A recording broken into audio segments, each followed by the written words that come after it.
Welcome to the Public Affairs Coffee and the Municipal Candidate Forum. Thank you for the St. Joseph Chamber of Commerce for hosting. I'm local government reporter Quinn Ritzdorf with the St. Joseph News Press. Thank you for everyone who showed up here this morning. Thank you for everyone who's tuning in live online and through social media. More importantly, thank you for the candidates for being here. I know the past 2 weeks have been very busy for you all, so we appreciate you taking the time. Like Natalie said, we have about 30 minutes. We're going to get right into this. We don't have a whole lot of time. Each of you will get 3 questions. Just to reiterate the rules, each of you will get 2 minutes opening statements. Each of you will get 1 minute to answer any questions I ask. There will be no rebuttals. I may ask follow-up questions if necessary. And not all of you will answer the same question. This is to ensure we get to as many topics as possible. Any questions? Okay. We'll start with the mayor candidates first. Each of you will get 2 minutes for opening statements. Mr. Josendale, we'll start with you. 2 minutes. Not hearing that. Okay. Good morning. I'm John Josendale, candidate for mayor. I am running for mayor after giving it a lot of consideration. I'm a born and raised individual from St. Joe. Have seen a lot of positive things in St. Joe. As most of you have heard by now, I believe in St. Joe. I believe in the people of St. Joe. My background gives me the experience to work with people, to work with organizations, and I believe bring the leadership to St. Joe that we need to put us back on track to be an all-American city again. We talk a lot about the positives. We talk a lot about what's needed in St. Joe. It's been my pleasure to be able to go out and meet a lot of people, work with different organizations and people to see what some of the issues are in the city, understand the city better. I've learned a lot. I continue to learn as we go. I continue to work with different organizations and different people. I believe in St. Joe. I believe in where we're going and where we can go, and I hope to be able to bring to the city that leadership and that guidance and help that we need to be the all-American city again. Mr. Josendale. Mr. Wilkinson, 2 minutes. Hello. Okay, there we go. Good morning. I entered this race because I felt, with my experience in city government, vision, leadership, I could work with other interested individuals and develop policies to help get our city back on track. As a 3-term council member and deputy mayor, we were able to enact policies that worked. We had the business park development, 3-inch asphalt overlay program, resurfacing program, emergency medical technicians, friends of the parks, hike and bike trails, home business expansion. Many of these I initiated myself. In addition to that, I was a member of the committee responsible for bringing St. Joseph's a designation as an all-America city. Of high crime, underperforming education system, and the reality of a not-so-inviting community appearance, a loss in population and a less than positive attitude. But the way I see it, challenges also present opportunities. Opportunities to identify factors driving criminal activity, such as substance abuse, mental health issues, develop strategies to address those issues. Opportunities to bring the community together, to develop a consensus around a plan to fund and operate our educational system. And opportunities to address deficiencies in our building codes and transportation infrastructure, to update policies regarding vacant structures, to implement city installation of curb and sidewalk improvements. While the city is not a for-profit business, citizens of St. Joseph are making a significant investment in the operation of the city. Each tax-paying citizen is a shareholder and deserves the utmost consideration from city officials as they seek to establish an environment in which residents and businesses alike can grow and prosper. Thank you. Mr. Josendale, I'm going to start with you with the first question. Again, 1 minute for these questions. A big part of your platform is your business background. Can you tell us how your experience at Wire Rope, both the positive and the negative aspects, translate to your role of mayor and your business expertise? My experience, my background is that with wire rope, and the fact that you bring up wire rope is an interesting point. I've seen a lot of positives, a lot of negatives in business. I've had to deal with a lot of positives and negatives in business. We went through an experience with wire rope, and in the nature of that business, we were able to save the company. And as long as I worked at wire rope, there were jobs in St. Joseph. My background was taking that company and rebuilding it to a point that it is still in place. There's still people working, still many people from St. Joe that work in or with wire rope. And the fact that we were able to turn that around, we were able to work with the different parties and assure people going forward that there was a future and make it a future, gives me some experience on how you work with difficult situations. And your platform centers around what you've kind of done in the past and your past experience on city council. I want to know what you will do for the future of St. Joseph. So what does St. Joseph look like 4 years from now, and what's your plan to get there? Well, I think it's very important to develop a plan, a strategy to attack some of the issues, just as I said before, the problems that we are facing now. And I think it's also important that we get business, labor, all the factors that can implement these plans together. You talked a little bit ago about being a business, having a business outlook. I managed a restaurant for 6 years. I know what it takes to meet a profit and sales goals. I've done that, but also I've worked with people as an administrator. I've been an administrator in the city of University City. So working with people, getting them involved in the process, developing a plan, bringing all of this together, I think St. Joseph can move forward. I'm going to stay with you for this next question. Your top priority, one of your top priorities is you want curbs to be part of the city's responsibility. Where does this money come from if you want to do that? Curbs and sidewalks, our infrastructure are very important when we talk about how the city is presented when people come to the city. One place I would look for is the use tax. The use tax is a tax on outside businesses that the city deals with. A lot of that has gone in the past few years to the street resurfacing program. Much of that has already been accomplished. We could use some of that use tax to fund the city taking over the streets the curbs and sidewalk installations. We could also use the capital improvements program. That's a fund of $25 million every 5 years or so. So I think there is sufficient funding. I've also talked with some of the city officials about this, and they seem to think it's a pretty good idea. Mr. Drosendale, in your ad and in our previous conversations, you mentioned eliminating red tape within the city. What do you mean by that, and how will you get that done? There are a number of issues. I do talk about red tape. It's if you look at people that are trying to do a renovation, if you look at people that are trying to bring companies here, there is a lot of red tape per se. You have to go to different departments to get things done. Can we streamline that? Are there ways that we can get people that understand that we're here to help? People in city government work for the people of St. Joe, and it's important that they can get help.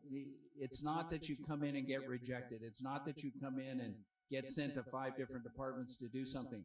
How do we do it in a manner that works more favorable to the people, to the businesses, to the organizations that are trying to come in and grow and promote St. Joe?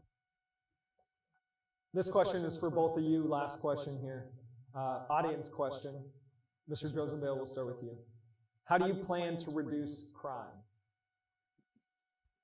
Crime is one of the biggest issues in St. Joe. I realize that some of the different surveys that come back and some of the reports that come back state that some of the issues are down. I don't believe that. I believe that at this point in time there are a number of people that just are reluctant even to report anything because they don't get things done.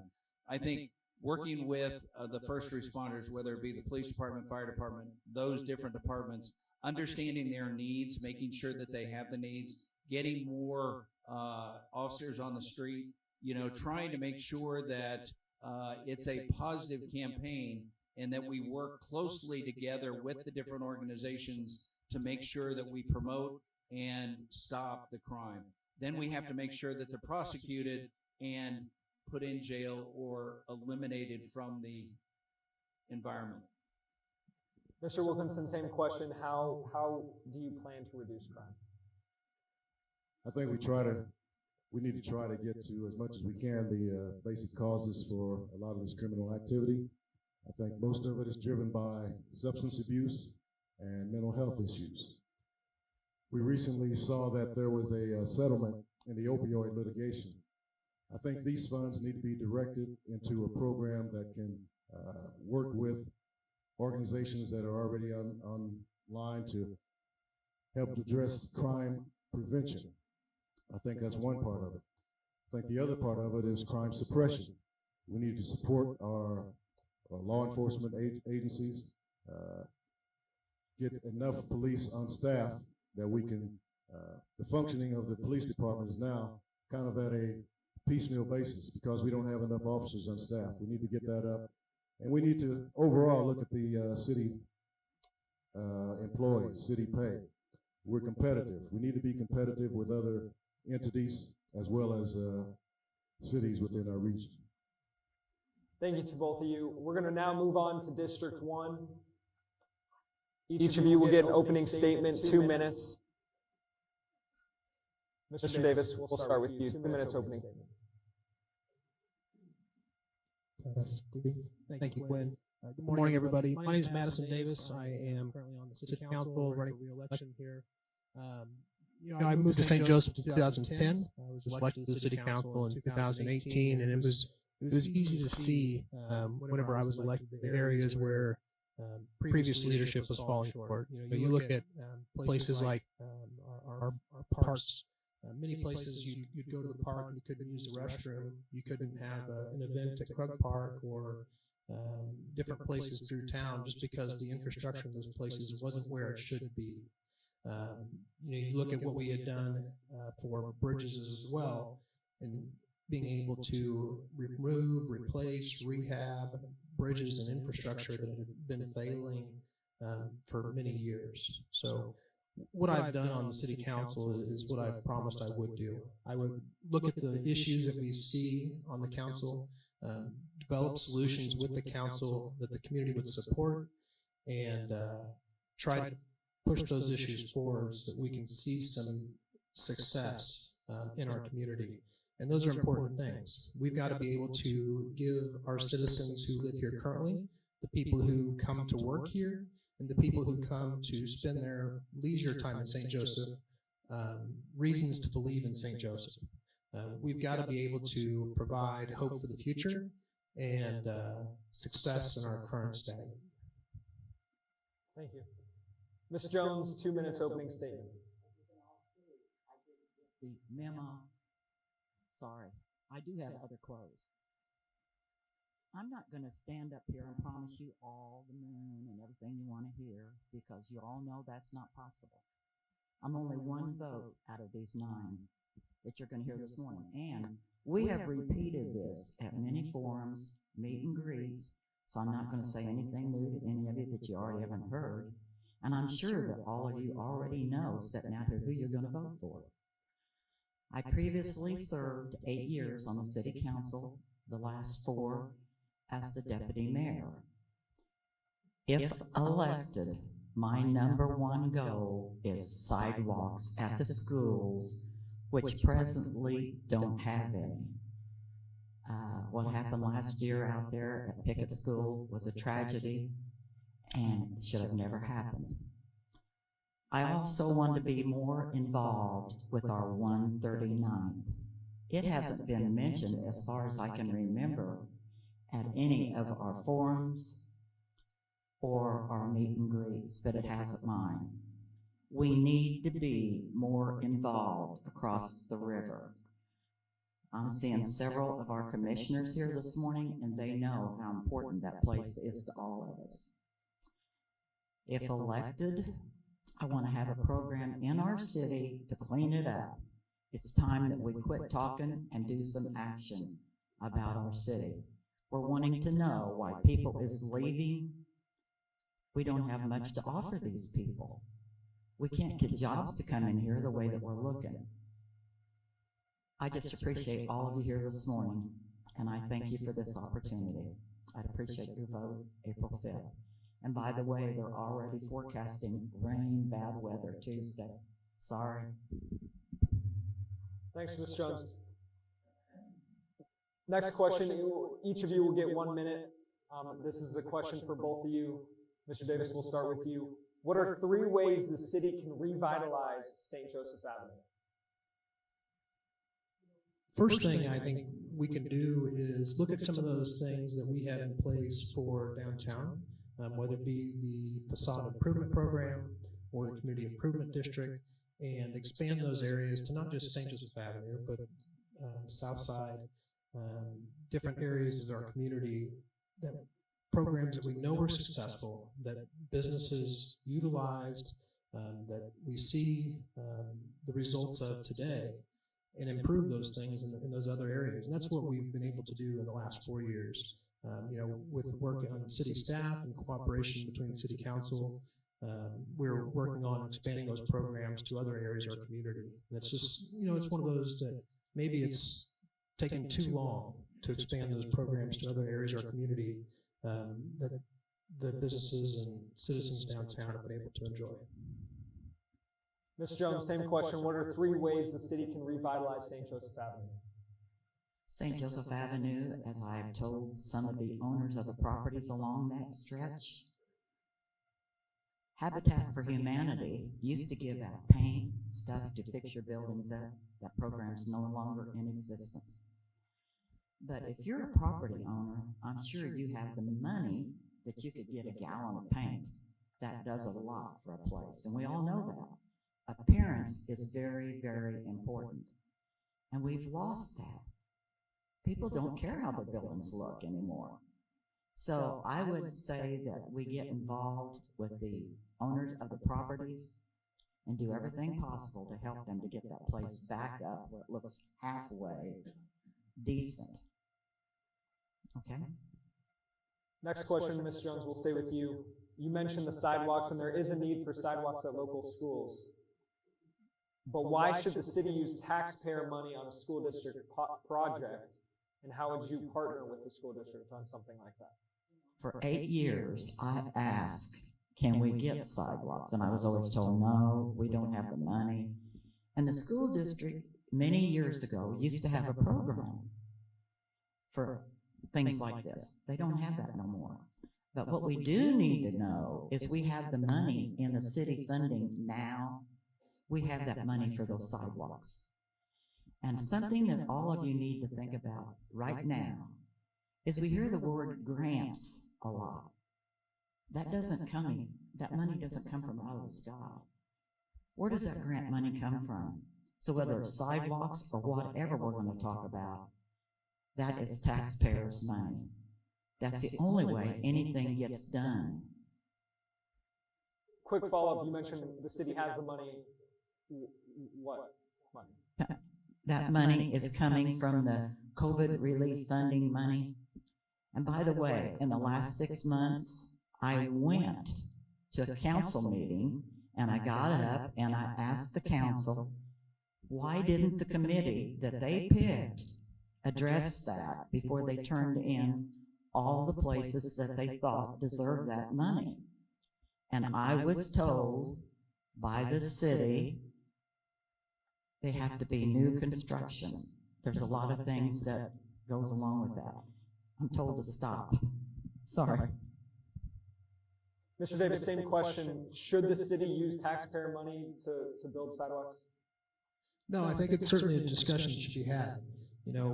It's an issue. I think it's, when you look at all of our school system combined throughout the community, I think it was 2010, the Metropolitan Planning Organization had put together just a report of what the walkability of schools and neighborhoods were. How with the condition of schools, sidewalks within a mile or 2 miles or 5 miles. And many of those times, it's something that could certainly be improved. The question is, will our taxpayers, will our citizens support it? If that's something that I think citizens will support as far as funding, then we should certainly do it. I think, it has to be a larger discussion with the school district, of course. You can't just decide to spend $1 million or $2 million or however many millions of dollars on school sidewalks and not have for certain reasonability that in 5 years or 7 years that school is still going to be in use. Next question is an audience question. Mr. Davis, we'll stay with you 1 minute. If a vote were held today for a final decision on the fate of I-229, and a large portion of I-229 is in District 1, what option would you favor and why? I've said repeatedly, I think we need to maintain the same level of access that we experience today, whether it be for our residents, whether it be for commercial traffic, whether it be for agricultural traffic coming from north, south, east, west. We've got to have the same level of access that we have today. We've got to be able to get people into our community and out of our community in the way that we can today, whether that's the double-decker as it is today, or it's a new, whether it be 4-lane infrastructure that the state would put in and they would maintain. What can't happen is that any of that traffic gets diverted to city streets alone. That's something that we cannot allow to happen. There shouldn't be any longer of the state putting off maintenance of infrastructure that they built to the city for us to take care of. It's got to be the state pitching in just like they're doing today. Mr. Jones, same question. What option would you favor for I-229 and why?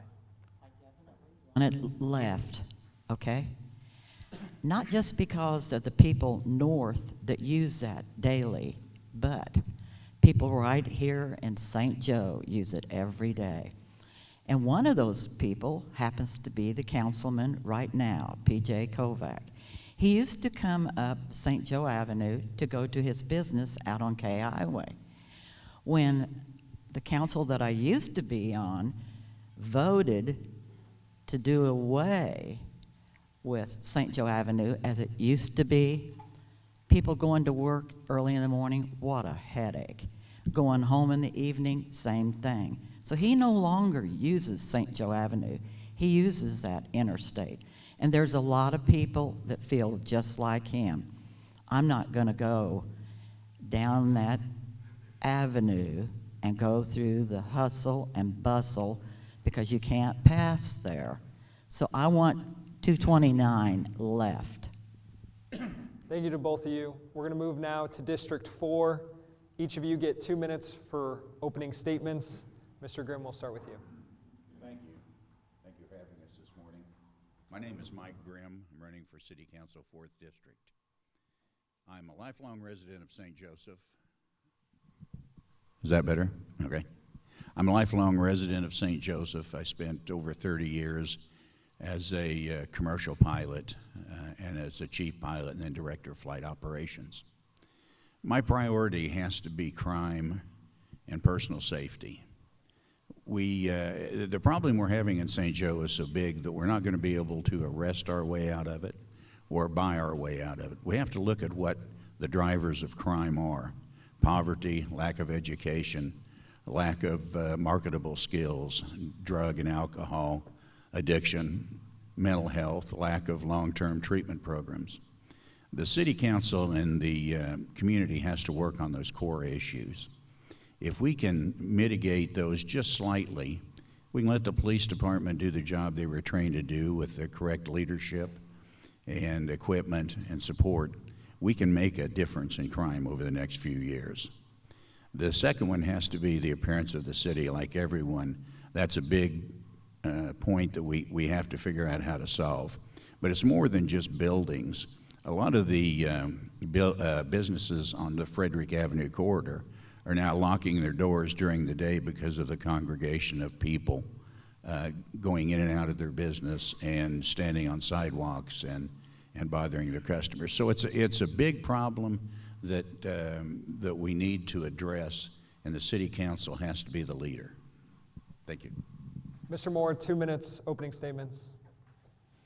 Thank you for having us. My name is Russell Moore. I'm running for the soon-to-be newly formed District 4. I was born and raised in St. Joe, lived most of my life here. I spent 5 years in the communications center, 42 years on the St. Joseph Fire Department, and in 2018 I retired as battalion chief. I spent the last 4 years on the city council, where I've supported public safety more than, probably more than I expected I was going to be called upon to do. But I will continue to do that for the next 4 years. It's my highest priority. I believe that we do need to address the alleyways. We've got over 100 miles of alleyways in the city, most of them in disrepair. Nothing makes a piece of property look so bad in the appearance it's been referenced than a bad alleyway, bad sidewalks, and bad curbs. And so those would be a great deal of my priority. I want to take talk about the parks. We have a showcase 9 miles of parkway system, one of the best in the nation. It needs to be maintained, beautified, and kept in a pristine condition. And that, for the most part, I did want to say this as well. What's good for business is good for St. Joe, and I would be there for that. Thank you. We're going to get into questions. Again, 1 minute to answer these questions. Mr. Grimm, we'll start with you. What's your strategy to make property owners responsible for blighted and vacant properties? Great question. Obviously, in my district, we're looking at things like the old Green Hill Supermarket that's been vacant for 20 years and an eyesore. One of the things we can't do is sue the people because they're corporations and try to get something done. So we have to be creative. Maybe the answer is to require that the parking lots be kept up, lighting dusted on, make it more difficult so that maybe the people would quit using it as a tax write-off. There's also some great things going on right now. I was very fortunate in that I was involved in helping write the rental inspection program. That's starting to take effect now, and I think you'll see a great improvement in the slum housing that we have now. Thank you. Same question. What's your strategy to make property owners responsible for blighted and vacant properties? Well, what I'd like to do is have a conversation with the property owners. The city just can't take people's property as easily as everybody might think they can. There are two. Mike is correct about 3602 Mitchell. It's been vacant for a very long time. There is such a thing called an urban blight assessment. However, it's expensive. It's $15,000 to $20,000. The city could actually be on the hook in the long run to acquire the property. It would be an eminent domain condition, which would be the last thing I'd want to do. But I would like to have a conversation with these individuals, see if we can just come to some kind of a solution. I agree that Kmart has been abandoned for a long time. It looks bad, and it's bad for District 4. So's 3602. I don't know if they rise to the level of being defined as a blight assessment, but they might be. Mr. Moore, I'm going to stay with you on this next question. This is, again, for both of you. What are 3 ways the city can address violent crime and make residents feel safer in St. Joseph, especially? Well, the crime issue, I don't believe so much is in District 4. It's throughout the city. But what I would support any effort on the police chief's part to address crime prevention. I think he is the expert. He's the one who knows the most about it. And for that reason, I think that I would be more than willing to assist him in whatever efforts that he might put forth to address crime. I know that our crime, the 3 primaries are up a little bit, but most of the crime of the 8 primary crimes is down. Mr. Grimm, same question. What are 3 ways the city can address violent crime and make residents feel safer in St. Joseph? Sure, and I think I addressed that in my opening statement, but there are several things that I think we're not understanding. We have 2 separate problems. One is the retention of officers, and I think we're working on that. We have to be competitive in salary and benefit packages, and I think we also have to change maybe the way we're marketing ourselves. Maybe we need to hire someone to market to get more officers. And then I think the other problem is the recruitment, where we used to have 60 to 90 officers, applicants a year. Now we're having a handful. So I think that the problems, while they're different, we need to address those. And then along with everything I said in the beginning about working on the core issues and trying to solve some of those problems. Last question for both of you. This is an audience question. Mr. Grimm, we'll start with you. What do you believe is the relationship between the city and higher education in St. Joseph?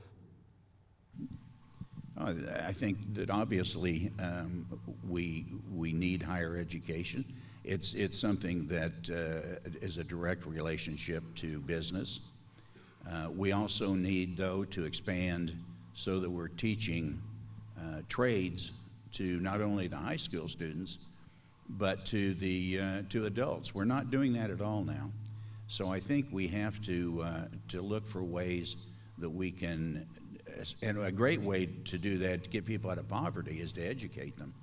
So I think we need to find better ways to educate adults. We need to work with the schools. We certainly need to work with the school districts.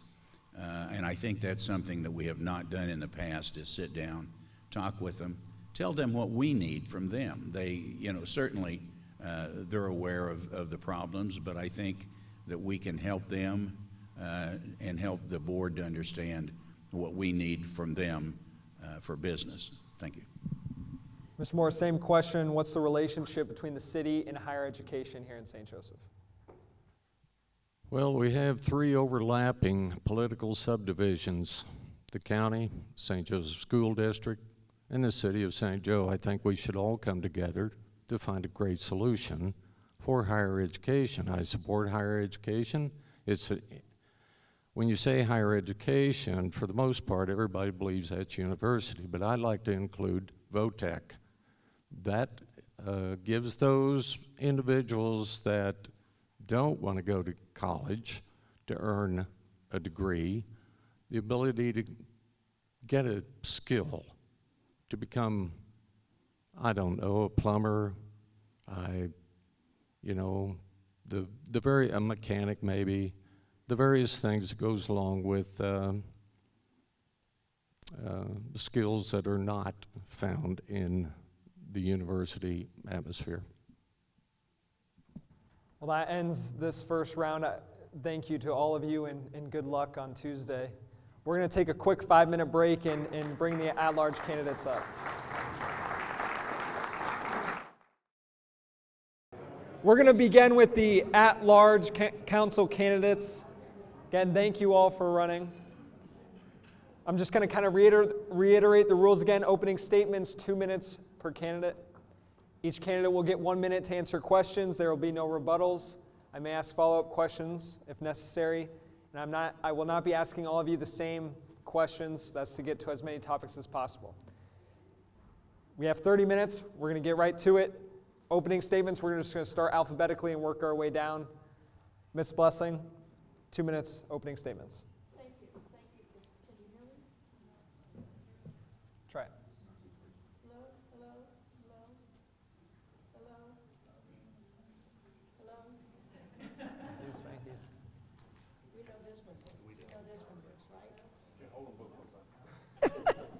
It's like talking on, wait a minute, that's talking out of both sides of my mouth. That's not good for campaigning.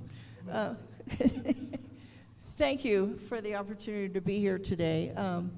I'm one of the few people that's running for this election that is not born and raised in St. Joe. I'm from Columbus, Indiana. I was born and raised on a farm.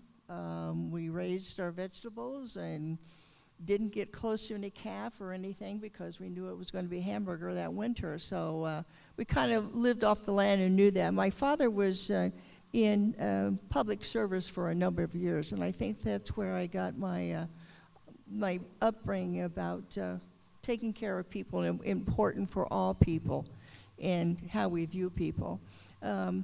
I have a career of teaching for 45 years. I taught 5 years in the public schools, and due to budget crisis in the 1970s, I had my master's degree, which was required of me, and then after that, they couldn't afford to keep me. So couldn't get an interview, couldn't get a job. I was too expensive, so I went to teaching at the university level. And then at the university level, if you want to stay there, then you get your doctorate. So I have my doctorate in sport management.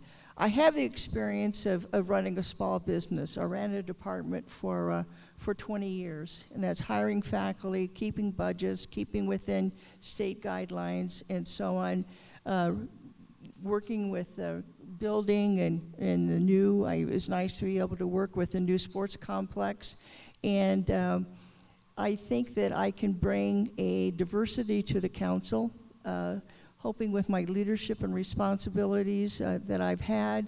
I would enjoy your vote on April 5th. Thank you. Before we get to Mr. Novak, if anyone does have questions for the at-large candidates, remember you can fill out note cards and hand them in.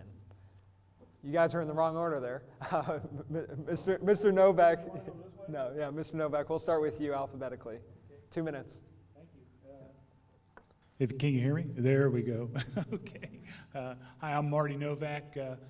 St. Joe's home. I grew up in South St. Joe. I'm a proud Benton Cardinal. I attended Missouri Western when the trees were saplings. I worked for the News Press and Gazette Company for 44 years. I retired in 2018, and that's when I ran and was elected to council the last go-around. Through the years, I've tried to combine my background in business management and service to our community. I've worked hard trying to be very involved in our community. I see a lot of people that I've been involved with in organizations through the years. I've been involved with a vast number of civic, business, professional, and religious organizations, and I served our city in a multitude of community boards and committees. My wife and I are proud of St. Joseph, and we believe in St. Joseph and its future. We belong to St. Francis Xavier Parish, and I've worked hard the past 4 years on council, trying to bring fresh representation and new ideas to St. Joseph and the City Council. I'm very involved in meeting with St. Joseph citizens, businesses, organizations, and groups. I believe that working together with constituents and addressing concerns that we can all do better. And I'd appreciate your vote on April 5th. Thank you. Thank you, Mr. Novak. Mr. Odell, 2 minutes, opening statement. Hello. Thanks, Quinn. Randy, is my hair look okay back there? And Jeff Penland, I will give you some if you vote for me, I promise you. I basically, you guys know me, I've been here 2 terms. I've gone through a lot, and we've made a lot of decisions, and from where I'm sitting, I see that St. Joe's making some serious progress. If you think back about 8 years ago, the way the city looked, the way downtown looked, the way our streets looked, compared to now, and the money that we're spending and the improvements that we're having, we're making motions, we're making movements. The Chamber's helping out a lot on capital investments, and this town is actually moving forward. I don't know why everybody's so set on change, because I see us keep on pushing the way we're doing. We have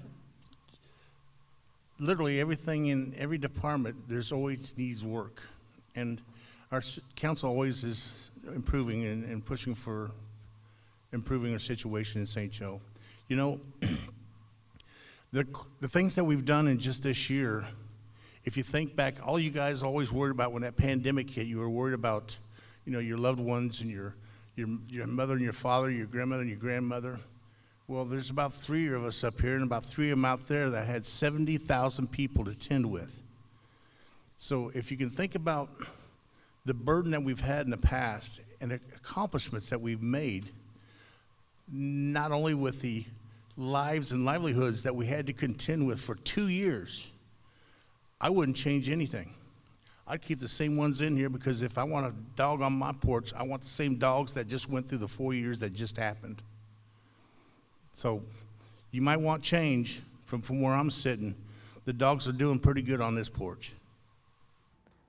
Thank you, Mr. Odell. Mr. Randolph, 2 minutes opening statements. Oh, there we go. Hi, I'm Kenton Randolph, and I'm born and raised in St. Joseph. My family roots run very deep here. My background is that I have founded my own company back in 1999 as Randolph Medical Plus. In 2006, I rebranded it to Randolph Seating and Mobility. So I have a lot of focus on helping people. That's how I've continued to roll out as a person, personally and professionally. In regards to City Council, my goal is to bring a business perspective to City Council. We've missed that for quite some time, and there are situations that I see currently that need that. People don't realize what it takes to operate a business, what it takes to make a payroll, what it takes to manage a budget to be successful.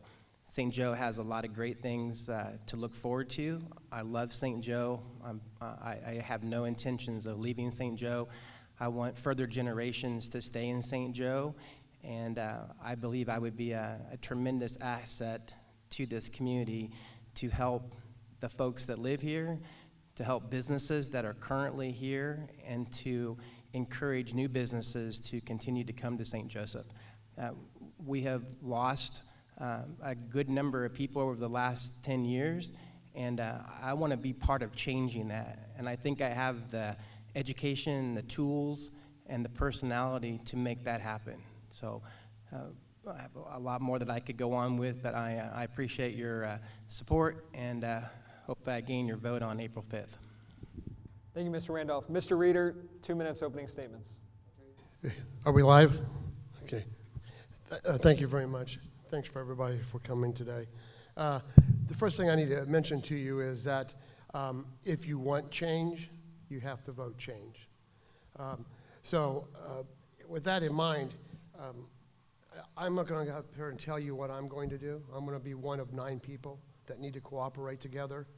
I'm not going to tell you what I'm going to do. I'm going to be like I've always done, and anything I've ran for or held office for, is I'm going to do what I'm there for you. I'm going to do not what I'm going to do, but what I'm going to do for you. You're our taxpayers. That's the most important person in the chain of this link. And we are never talking about watching the money that we're spending. Okay, thank you. And so, I've worked this venue at City Hall for over 15 years, as anybody in the room knows. Better attendance record to all the meetings than any of the sitting city councilmen and for the 3 councils before this. So, you know, what's happened to us in the last 4 years, our taxes have been raised 3 times. Even though we've spent $30 million of free money, this present situation, we're already spending $4 million of the money that's going to be the responsibility of the next council. I think that's kind of a situation of overspending. And so, you know, the main things I'm going to talk about more in depth there in a little bit is going to be I-229, our sewer rates, and the East Side Park. Thanks very much. Thanks, Mr. Reeder. Mr. Schomburg, 2 minutes. Good morning. There we go. Thank you for having me out here today. I appreciate it. My name is Jeff Schomburg, and I'm running for City Council at large. I was born and raised in St. Joseph, Missouri. I went away to college at Missouri State University, came back to St. Joe in 2001 and raised a family here because St. Joe's a great place to live and a great place to raise a family. So I'm a father, a grandfather, and I basically just want to see St. Joe survive and be like it was when I was growing up as a kid. And so, I mean, I took a hard look at running for city council and talked to a few people and decided to run. I mean, a lot of people can sit back and comment and criticize, but I just said, you know what, I'm not going to be that person. I'm going to step up and be a leader. And I've always been a leader all my life. And I think that in a city council and being a mayor and all these, you need to have good leadership in there. And I'm going to listen to the voice of the people. That's what government is. We're the voice of the people. We're a servant for you guys. And you listen to the majority and try to make the best business decisions to go forward and move St. Joe to a better place. And it's a great place to live. Right now we're kind of in neutral and we need to put it in gear and move forward. So I want to be a part of that and take care of St. Joe like it's taken care of me over the years. Thank you very much. Appreciate it. Thank you, Mr. Schomburg. We're going to get into questions. Again, 1 minute per question. We have a lot of questions we want to get to, not a ton of time. Mr. Randolph, I'm going to start with you. You mentioned, you're a business owner. In one of your ads, you say businesses are leaving St. Joseph. Why do you think that is, and how would you change that? Well, the reason I feel that businesses are leaving St. Joseph is because we have not done a good job with keeping up on our beautification. St. Joseph has really gone downhill from where I remember it being. And I think as a business leader that when I come to St. Joe to look at St. Joe, I look at the organization at St. Joe being a team. And teamwork means that if we bring businesses here, we have to have cohesiveness between the city, the schools, the county to make St. Joseph a good place to choose. And we have to focus on our beautification, our infrastructure, our long-term goals of building a community that's prosperous. Mr. Reeder, how can the city, you're in a unique position, you're on the school board. How can the city work with the school district to better the local education system from the city perspective? Well, there's always been some of these territory aspects of the politics and organizations in this town. So it's just a matter of talking to each other, including each other in things. But they are totally separate entities and should stand to some degree on their own. So the question was cooperating with them or why businesses are leaving town, right? So the cooperation is what doesn't come across very well in our town among those different entities. I profess to say that the constituents are willing to vote for me for council. It's going to amplify your voice by double, and it's going to be the very beginning of that cross-working together if I'm on both of the boards. I hope I have the opportunity to do that. Mr. Reeder, I do want to ask a quick follow-up question. Just very quickly, would you be able to balance both roles, if elected, of council and school board? Yes, as you know, they're both considered volunteer jobs. So you do spend a lot of time about those. I'm retired, have my own business for the last several years, so I wouldn't have even dared to be involved if I couldn't. And I think most people in the room, if anybody can handle both jobs, it's me. Mr. Schomburg, also a business owner, how would you help grow entrepreneurs in small businesses, especially in areas that lack them here in St. Joseph? Well, we have a lot of different resources here in town. St. Joe Chamber of Commerce, obviously, here putting this on. And with them, along with other business owners, and talking with the larger business owners. And you've got a lot of great minds in St. Joe and a lot of great ideas to help out and attract these small businesses and help out the current businesses with the staffing. And so it's all about communication, taking care of one another and helping each other out. So I think with the leadership skills that we have here in St. Joe, I think we can make St. Joe a great place and help out the small businesses along with the large businesses. So it's just all a communication thing and utilizing resources out there. What's the most pressing concern when it comes to the city's appearance, and how would you fix it? The appearance is, I think every city has the ongoing problem. And I think part of the appearance is some of the neighborhoods. I think they need some help. I think that we have some major cleanup times coming with different parts of the neighborhoods to help them. I think that by making sure that people who live in apartments and so on, that the landlords are responsible, or who is responsible for making sure that they have trash that's taken away. But I think the main thing is maybe we need more receptacles around so people can throw trash away. The biggest ones are around your fast food places, your stop and shop type places.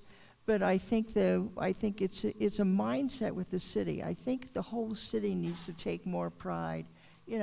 I pick up stuff. I go out in the morning after weekends and pick up stuff up in front of my house, and I think the main thing is just take more pride and try to have that mindset. Mr. Novak, how can the city better utilize programs like the Land Bank and the new Urban Homestead program to address blight? Excuse me. I think they're good programs. Obviously, they're kind of getting some legs under them. I think, St. Joseph is an old city. We do have a lot of older homes, especially in the core of the city, and to be able to really get the opportunities to get the word out there, to have people take advantage of these programs. I think we're on the cusp of really moving forward with these things. I think we've implemented a lot of things as far as rental inspections and things like that to try and help with the neighborhoods and clean things up. But it's an ongoing problem, and it's something that we're going to continue to need to work out and getting the word out to the people. Mr. Odell, what are 3 steps you would take to limit littering in town? Okay, first of all, I think the number one way of helping with the litter situation is if the citizens would take a little bit more care and a little bit more pride in their town. Now, that's just one of them, so don't everybody get mad at me. With neighborhood watches, with making sure your neighborhood's secure, but also picking up the trash when you're doing these walkarounds. I think also that we need to possibly, with the problems we're having with a lot of these offensive violators of the law, is to have a couple more programs where we have a couple vans going around taking these people who can't pay their fine or who could repeatedly get in trouble, going around in a couple different vans and picking up trash throughout the week to help pick up some of these areas that are really bad. And then the third, I think we would be possibly taking you have to get back to me on that third one. Voting seems to be on the top of mind of many voters here in town, so this is a question for all 6 of you. Ms. Blessing, we'll start with you. And this is a broad question. There are many contributing factors to crime. What do you believe is the most significant factor here in St. Joseph, and how would you address it? Well, I think there are 2 pressing things that are really concerned in talking about crime, and I think that gets to drug abuse and mental health. And I think that's a lot of the people who are out on the street and the people who need help. And sometimes then they therefore break into things, get money so they can buy drugs or whatever. People with mental health have issues of just not needing help, and sleeping in places. I don't know if that's the reason some of the fires that we've had, but I think it's something that we could possibly do, is to work with those groups of people. I think also is we just need more police officers. if we had more police officers out there, I think that would help deter what's going on. But I think that those two things are the pressing issues that we have. Mr. Novak, again, what do you believe is the most significant contributing factor to crime here in St. Joseph, and how would you address it? I think, obviously, there's drug and alcohol problems. We were trying to address those. There's a homeless situation, which, we certainly try to work towards those. I think it's something that it's ongoing. There's a lot of efforts being put towards those things, and a lot of initiatives try to help people get help when they need. It's something that we need to continue to work on. But I think those are some mitigating factors that really are adding to the crime issue right now. Mr. O'Dell?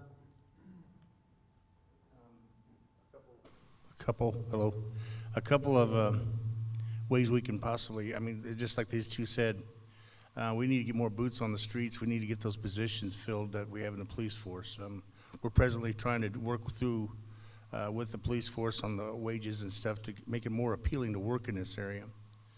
And again, I don't want to repeat what they're saying, but I don't want to blame the pandemic on a lot of things. But one of the upticks in a lot of problems we're having are with domestic violence. And I feel that domestic violence will probably subside a lot, because if you think about being cooped up, I'm not necessarily with your spouse or anything, but just the sheer stress of the past years and everything that's happened and the burden and everything that's been on top of everybody's shoulders, I think will ease up a lot as far as the domestic violence. But we need to stay in touch with the police force and the captain and fill those positions right away, and stay with the Missouri Western program on police education. Thank you. Mr. Randolph? That's a great question. Hello? There we go. It's a great question. So there again, I think that we definitely have to build our police department. We're down 22 offers, I think the last I heard. So the city needs to take steps to make sure that we're attractive to other police officers that need to come to St. Joseph. So we need to pay attention to the monies that they're making, their benefits, the long-term success of retaining those police officers in St. Joseph ultimately is going to reduce our crime. And then once criminals are arrested or apprehended, then they need to go through the proper process with the courts to be punished for what they're doing. That's going to send a message that we need to clean up our act in St. Joe, and it's going to provide long-term success for businesses, new and the ones that are currently here. Mr. Reeder, what is the most contributing factor to crime here in St. Joseph? How would you address it? The crime factor is not unique to St. Joseph. It's nationwide. It's something that's way bigger than this council or even this town or anybody in this room can do. All we can do is be aware of it and address it to our best concerns. This is another one of these national issues that actually this body will have very little influence on. I'm more concerned about fixing what we're doing here in town. Let's fix what we're doing wrong here in town, or fix and make better what we could do better, and concentrate on us here locally. Again, let's fix those things, talk about those. The national issues are good to speculate, but we're not unique from anybody in those things. Let's concentrate on I-229. Let's concentrate on our sewer rates.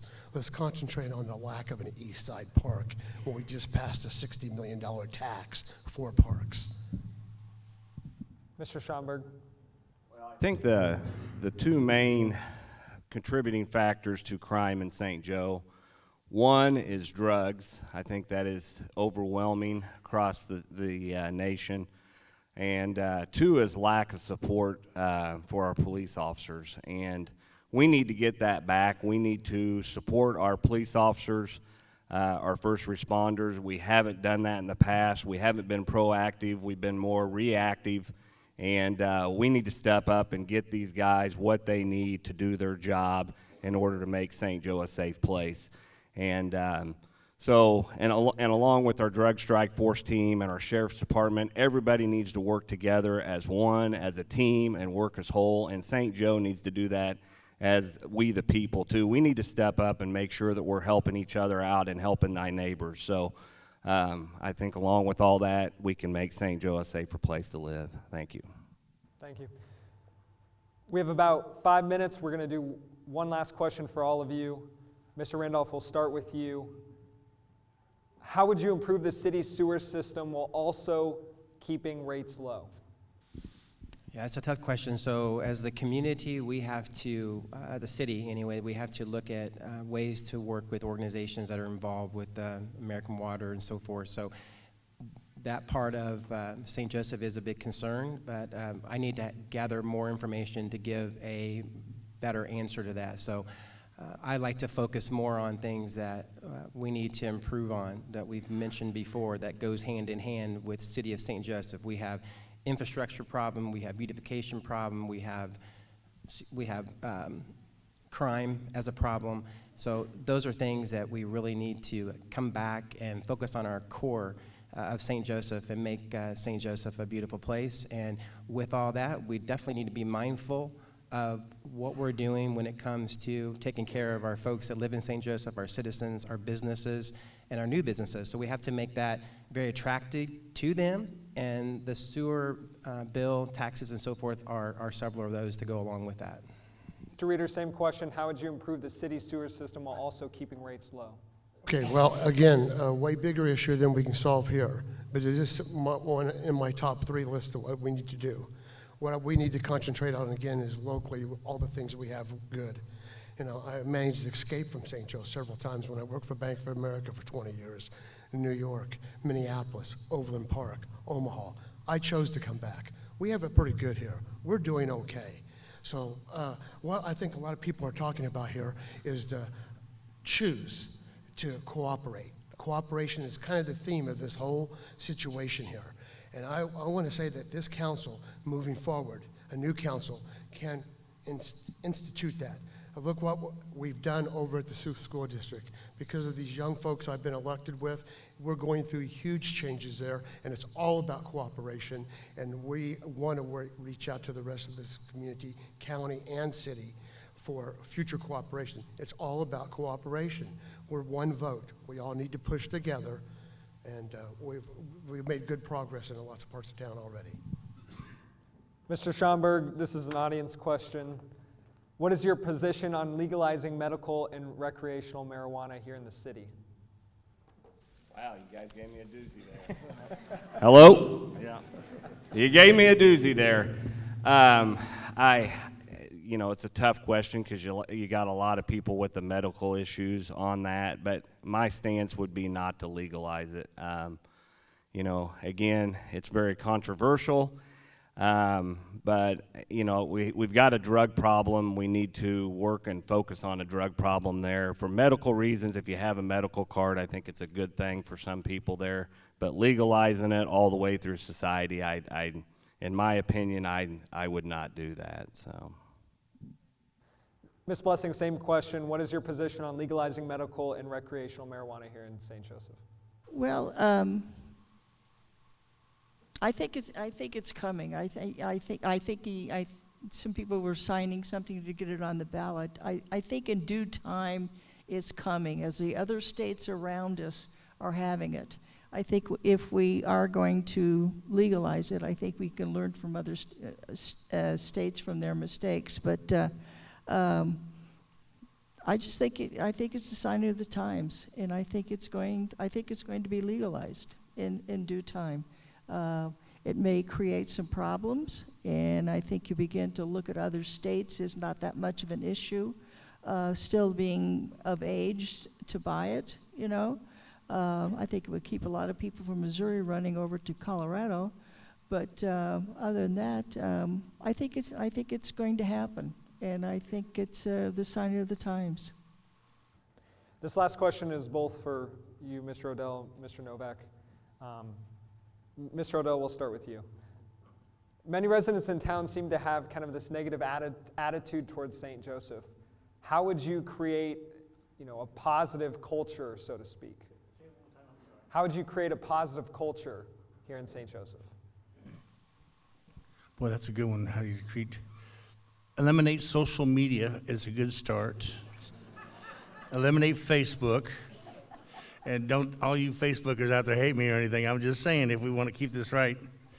As I said, this town is making progress. And I've seen you guys before. I've been here 8 years. I remember you guys, almost every one of you, 8 years ago. And you all remember what this town looked like 8 years ago. This town is making progress. And if the chamber sit there and get $400 million plus of capital investments and 400 plus jobs, and these guys are investing in this town, why doesn't everybody else see the same thing they do?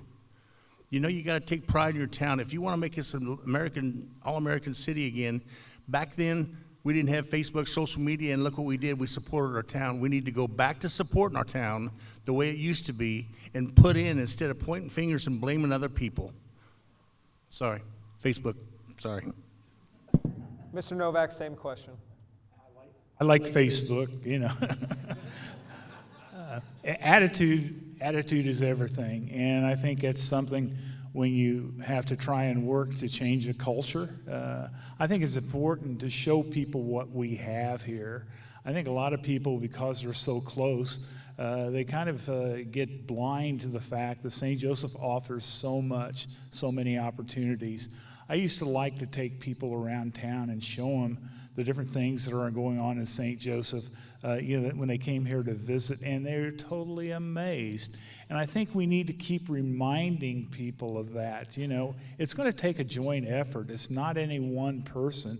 I mean, yes, the city, the chamber, you know, the schools, all of them. Everybody has to be firing the same way, and knowing that St. Joseph is a tremendous, tremendous community, and we need to share that with all of our folks so they kind of get the message.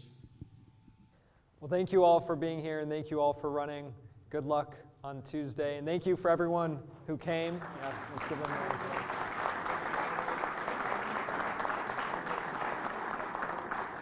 Thank you for everyone who came, and thank you for everyone who tuned in live. Make sure you go out and vote on Tuesday. It's super important.